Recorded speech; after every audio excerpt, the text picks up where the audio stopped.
Hello and welcome to The Explainer.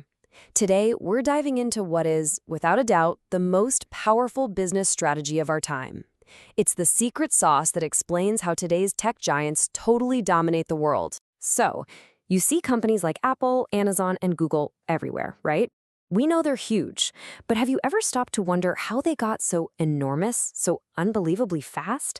Is it really just about having a good product, like a popular phone or a search engine? Well, a great product might get you in the door, for sure, but it doesn't even begin to explain this level of dominance. The real power, the engine behind it all, is something else entirely. And that something else is a strategy called the platform ecosystem.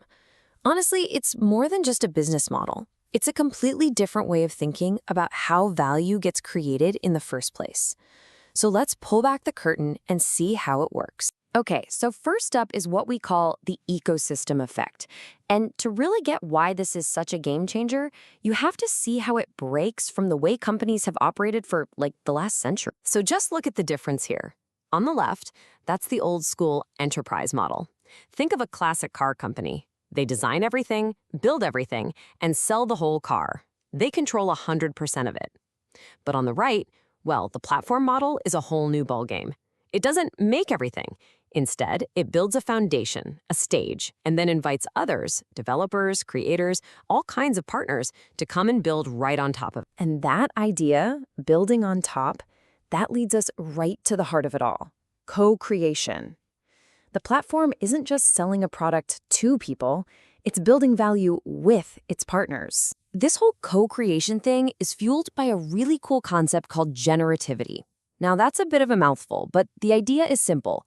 It's when a technology can be used in all sorts of new and unexpected ways that the original inventors never even dreamed of.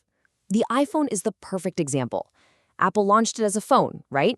But because they let other people build apps for it, it became a flashlight, a professional camera, a gaming console, your personal meditation coach, all things Apple didn't have to invent themselves. That right there is generativity. But you know, this creates a massive headache for any platform. How much freedom do you give all these partners? This right here is the fundamental tug-of-war between openness and control. And this is a perfect illustration of what happens when you get that balance wrong. On one side, you've got Nintendo's early consoles. They were super closed off, very picky about who could make games. And what happened? It kind of stifled innovation. On the other extreme, you have something like Linux. It's a brilliant piece of technology, but it was so open that while it created a ton of value for everyone else, the core project itself really struggled to capture any of that value. So, what's the secret? The absolute sweet spot that the most successful platforms have mastered is something called controlled openness. You open the doors just wide enough to get this explosion of creativity from the outside, but you keep just enough control to make sure you can steer the ship and, of course, take a piece of the action. So how do they actually pull this off? Well, they've got a whole toolbox of levers they can pull. They can charge for access, like Apple's annual fee for developers. They can set rules and kick you out if you don't meet them. Think about Uber dropping drivers who have low ratings. They control how you talk to their users, which is why Airbnb forces you to use their own messaging system. And maybe the biggest one of all, they always reserve the right to change the rules of the game whenever they want. But how does this all work technically? I mean, how do you let thousands of different partners plug into your system in a controlled, orderly way? Well, the answer is the platform's not-so-secret weapon, the API. Okay, don't let the technical name throw you. An API is really just a set of rules. It's like a contract that lets one piece of software talk to another. Here's a great way to think about it. It's like a waiter in a restaurant. You don't just walk into the kitchen yourself, right? No, you give your order to the waiter, and the waiter brings you back exactly what you asked for. The API is the waiter for the digital world. And thinking about APIs isn't just for the tech department. It is a top-level strategic decision. Just look at this quote. Way back in 2003, Jeff Bezos saw where things were going. He basically forced every single team inside Amazon to communicate only through APIs. It sounds a little crazy, but that radical decision is what laid the groundwork for them to eventually open up their entire infrastructure to the world and create the absolute behemoth we now know as Amazon Web Services. This is where the API becomes a total superpower. With a good API, you can do amazing things. You can stick your product everywhere, like that Order an Uber button you see inside of Google Maps. You can get other people to find customers for you, like with Amazon's affiliate program.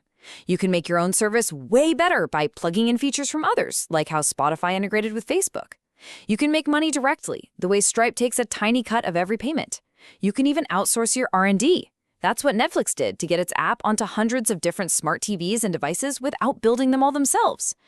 And finally, you can collect a ton of data, like Facebook does, every single time you click a like button on some other website. So you put it all together, this idea of co-creation, the balancing act of controlled openness, and the raw power of APIs. What do you actually get? Well, you get value created on a scale that is just mind-boggling. I mean, check this out. Let's take Shopify. It's the platform that helps anyone build their own online store. In just 1 year, 2018, all those little independent shops and creators on its platform sold, get this, $41 billion worth of stuff. Just think about that. That is a mountain of economic activity that Shopify didn't create itself. It just enabled it. Or for an even crazier number, look at Apple. By 2020, its App Store alone was pulling in $59 billion. Now, to put that number in perspective for you, that is more than the entire global film industry made that year. Let that sink in. This isn't just some side project for Apple. They literally created an economy bigger than Hollywood, all by using this ecosystem model. So here's the bottom line. The platform ecosystem isn't just some new, clever way to run a company. It is a fundamental rewiring of our entire economy. It shifts the center of gravity from single big companies to these vast, sprawling, interconnected networks. And that leaves us with a really fascinating and important question to chew on. In this new world, where a company like Spotify literally depends on Apple's App Store to reach its customers, but Apple's iPhone is way less cool without apps like Spotify, who really has the power? Is it the owner of the platform, or is it the millions of partners who actually bring that platform to life? Thanks for joining us on The Explainer.